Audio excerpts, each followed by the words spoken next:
The Prefontaine Classic is 1 week away, and the men's 100m just became the most dangerous race of the Diamond League season. 9.82 world lead. 2 opponents with 9.76 personal bests, and the world champion is walking into Eugene like he owns the place. Oblique Seville is #1 on the planet right now. But Christian Coleman has won this exact race back-to-back, and Trayvon Bromell just reminded everyone he is not done. One race, July 4th, Hayward Field, and someone's season is about to get derailed. Oblique Seville has never lined up in a race where Christian Coleman and Trayvon Bromell were both at their best and come out on top. And here is the uncomfortable truth. Both Coleman and Bromell own a 9.76 personal best. Seville's all-time best is 9.77, which he ran to win the World Championship in September of 2025. So on paper, both of those Americans are faster than him. Not by much, but in a race that comes down to hundreds of a second on paper matters. Seville is world #1 because of what he has done in the biggest moments. But the biggest moments are also where experience counts, and Coleman and Bromell between them have been competing at this level since before Seville was even on the Diamond League circuit.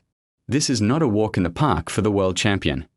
Now, let's talk about where Seville actually is right now, because the numbers tell a story that should genuinely scare his competition. At the 2025 World Championships in September, Seville ran 9.77 to win gold. He beat K.I. Shane Thompson. He beat Noah Lee on the biggest stage in the sport outside of the Olympics.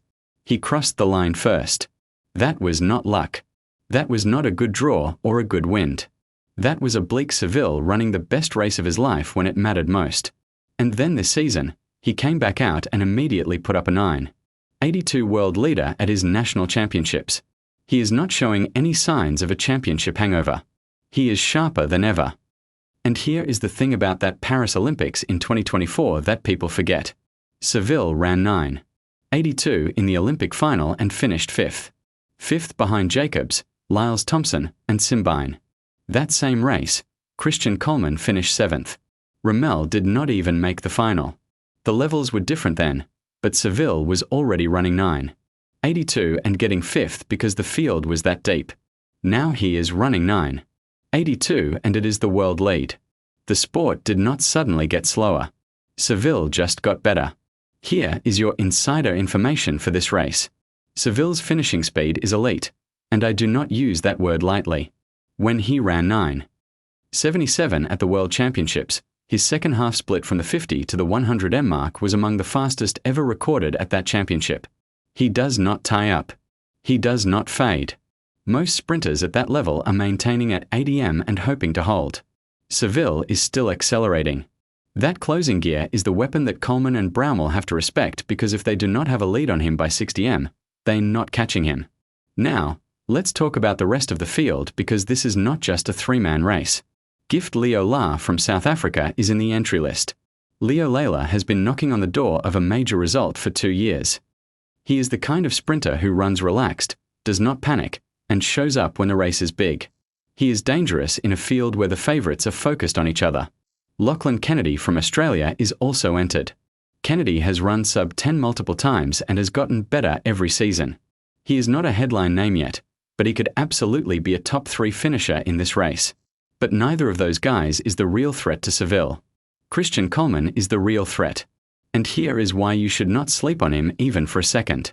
Coleman has won this race before, not once, twice, back-to-back. He won the Prefontaine Classic in 2023 running 9.83. He won it again in 2024 running 9.95. He has 2 Diamond League 100m titles. He is a 4-time world champion, and he holds the world record in the 60m indoors, which tells you everything you need to know about what he does in the first half of a 100m race. Nobody in this field leaves the blocks and covers the first 60m like Christian Coleman when he is locked in. Yes, 2026 has been complicated for Coleman off the track. His arrest earlier this year for drug paraphernalia and resisting arrest created noise around his season that he has not been able to completely silence. His individual 100 meters times have not been prominent in the rankings this year. He is sitting at number 9 in the world right now compared to Seville's number 1. But here is what makes this terrifying. Coleman ran a relay leg in April that was part of the fastest 4 by 100 time ever recorded that early in a calendar year, a 37.78. His legs are fine. His speed is there. He is just waiting for a race worth caring about. And Prefontaine on July 4th in front of a packed Hayward Field crowd. That is exactly the kind of race that brings Coleman back to life. He has won this race twice in a row. He knows the track.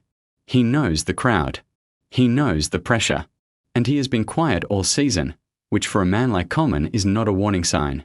It might be a strategy. All right. I want to know what you think right now. Who wins this race? Seville, Coleman, or Bromell?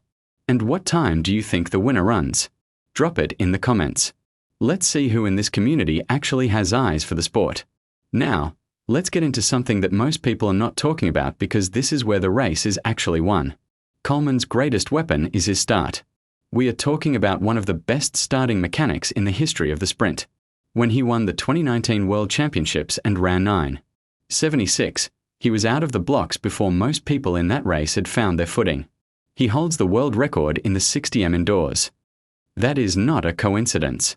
That is what elite starting mechanics looks like when they are applied over a career. The man gets out of the blocks and he is already separating from the field before most people have found their rhythm. Seville's start is good. Not Coleman good, but good.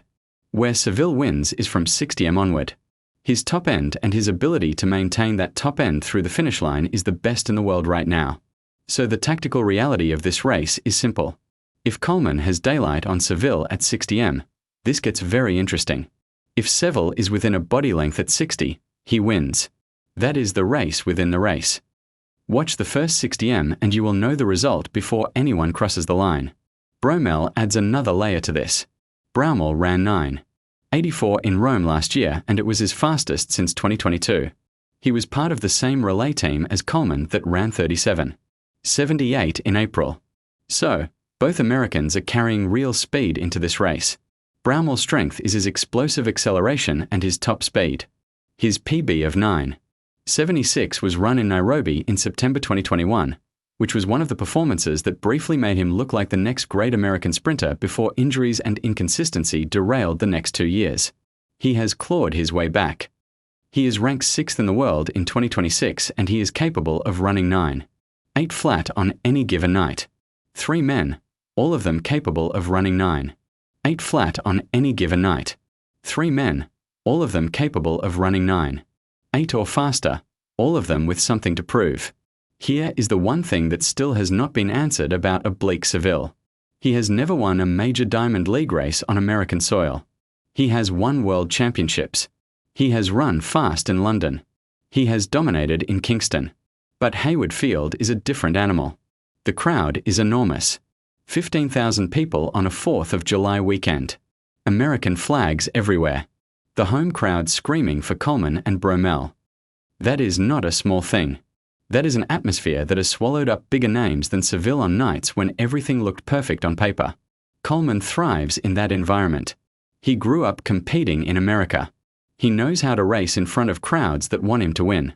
And he has 2 Prefontaine titles to fall back on when the pressure gets loud. Seville has the world title. He has the form. He has the world lead. But this is genuinely untested territory for him. Big race, big crowd, American soil, 2 Americans with faster personal bests standing next to him in the blocks. Can he hold his nerve and execute when everything is against him? That question has not been answered yet. Here is my prediction, and I am going to be specific about it.